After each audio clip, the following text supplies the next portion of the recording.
Magandang araw. Maayong buka. Bayan na alaw inyo alay. I am Liza Claire Brigado together with you, Biz. I am Marvin Grace S. Cañado, your TV host for today. Isang honest at emotional na moment. Sinabi ni Clarice na matagal na niya itong nararamdaman pero ngayon lang siya nagkaroon ng lakas na loob para sabihin ito sa mamamayan. Para sa ibigin sa inyong lahat and to tell the world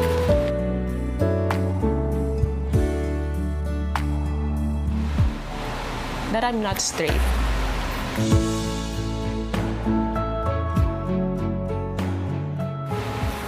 I am bi. Yung kinakwento ko sa inyo na may 4 years akong partner. Love you, Mom. Yes, I have a partner for 4 years. Her name is Trina.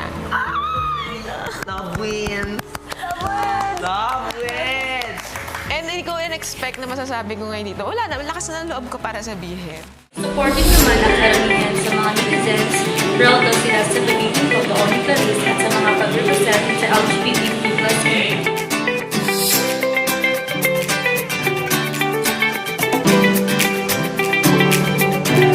For me, I admire Clarice for being honest about who she really is.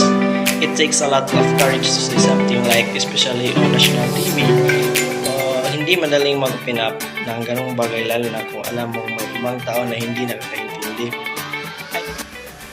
Lahat tayo ay may karapatan na pumili kung sino man yung ating iibigin, kung sino man yung tinitibok ng ating puso. Sa aking opinion, okay lang naman na babae din yung jowa ni Clarice sapagkat siya naman yung pumili nun. May karapatan siya na pumili kung sino yung gugustuhin niya or kung sino yung magiging jowa niya. Ngunit hindi nakatakas sa publiko ang pagkabitula sa regulasyon na naganap sa loob ng bahay nila.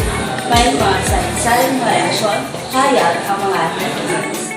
Hindi rin maitatanggi ang pagkadismaya ng iba dahil sa pagkakatotoo nito, lalo na sa mga tao hindi tanggap ang LGBTQ+. Ngunit, gayon pa man, hindi nagiging dahilan ang pagiging totoo sa sarili upang sila'y pandirin. Abangan pa ang susunod na ganap sa Chika Minute kung saan lahat ng trend at pagchichikahan. Every one of us has our own freedom to express who we are at kung sino tayo. In a world where people still face discrimination because of their gender identity, being open in public is not always easy or accepted. For some, coming out in public helps them feel free and honest. By embracing gender diversity, society can create safer and more supportive environment for all people. At the end of the day, everyone deserves equal rights and respect and live openly without shame.